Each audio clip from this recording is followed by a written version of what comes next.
All right, let's just jump right in. For decades, we've all heard about Japan's lost 30 years. But what if the story we all think we know is just plain wrong? The source material we're digging into today makes a really bold claim. It says that the common explanation, the 1990s bubble burst and Japan just never got back up, totally misses the point. The real story, it argues, is way more complex, and it actually started long before the crash. To really get what happened, you have to rewind the clock to the 1980s. This was when Japan's economy was the absolute envy of the world. But even at its peak, the foundation was already showing some serious hidden cracks. Now, this is what's so fascinating. This slide completely reframes things that we used to see as Japan's biggest strengths. Take lifetime employment. It sounds great, right? A symbol of stability. But in reality, it became a shackle that meant companies couldn't adapt when a downturn hit. Then there were the banks. They were lending money like crazy, all based on this belief that land prices would just rise forever. A total time bomb. And the government? Well, it was a massive, complex machine, brilliant at keeping things the way they were, but terrible at making the kind of big, bold changes that were needed. Now, these weren't full-blown problems yet. Think of them as vulnerabilities, just waiting for a shock. And then, in 1990, that shock arrived. The bubble didn't just pop, it exploded. And all those hidden cracks were suddenly ripped wide open, triggering what was basically a catastrophic financial earthquake. So the government's reaction wasn't just a mistake, it was a destructive chain reaction. They slammed on the brakes for lending so hard that they didn't just slow things down, they completely shattered the system. This sudden stop caused this massive explosion of bad loans on the bank's books. And that, in turn, led to a huge credit crunch where nobody, not even perfectly healthy companies, could get their hands on any money. This quote from our source just captures the disaster perfectly. The policy didn't just pop the bubble, it actively strangled the real economy in the aftermath. It ended up creating a problem that was way, way worse than the one it was trying to solve. And this is the absolutely crucial part: what happened next. Or maybe I should say, what didn't happen. When the US has its own financial crises down the line, it moves pretty decisively to clean up the bad loans. But Japan, they just kicked the can down the road for years. And this delay is what paralyzed the entire banking system, freezing it solid and stopping money from flowing to even the most promising businesses for more than a decade. This is where a short-term crisis just completely spiraled out of control and became a long-term national sickness. That initial shock, combined with the government's paralysis, created this vicious, self-perpetuating cycle of stagnation. Japan basically got caught in what the source calls a triple suffering. You had falling prices, wages that didn't budge, and low investment. And they all fed into each other, creating this trap that was almost impossible to climb out of.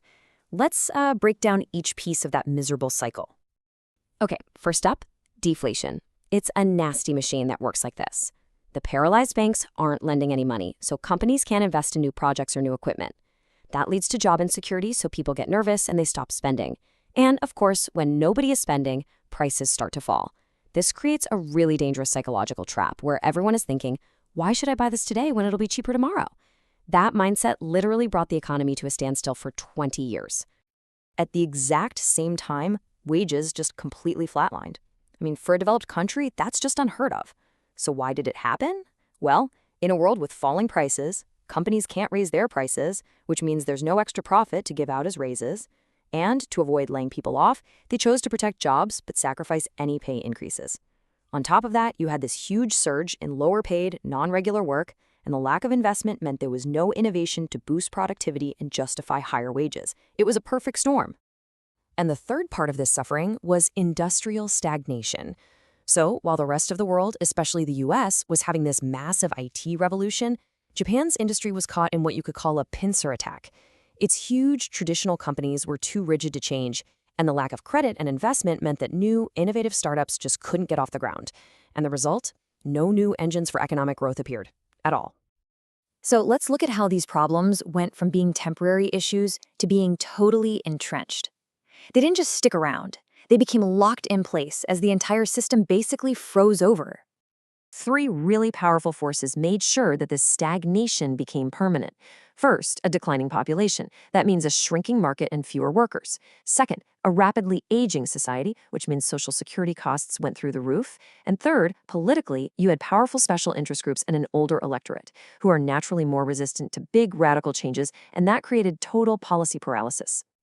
This chart just tells the whole story, doesn't it? As that massive bar for Social Security costs exploded year after year, it just completely crushed the government's ability to invest in the future, in things like technology or education or new infrastructure, which you can see in that tiny little bar right next to it. The country was spending everything it had just to maintain the present, with literally nothing left to build the future. So when you put it all together, what's the real story behind the lost 30 years? It was definitely not just a simple recession. The real cause was a three-part tragedy. First, you had a rigid system that was just fundamentally unable to adapt to the shock of the bubble bursting. Second, that failure kicked off a 2-decade-long negative spiral of deflation, low investment, and stagnant wages. And finally, a declining population came along and just sucked away any energy or resources the country might have had left to pull itself out of the dive. And this right here is the core insight. The source argues this isn't a story of failure, but one of paralysis. It was a system so perfectly tuned for its old reality that when that reality changed, it simply could not adapt. So the key takeaway for all of us is this. The lost 30 years weren't some kind of accident. They were the direct result of putting off reforms for way too long, combined with a deep, psychologically draining deflationary slump. And that leaves us with a final, much, much bigger question. If a country as successful and organized as Japan could get stuck for 3 decades, not because it failed, but because it couldn't change the very formula that made it successful in the first place, what does it truly take for any modern society to make the kind of fundamental transformations it needs to survive?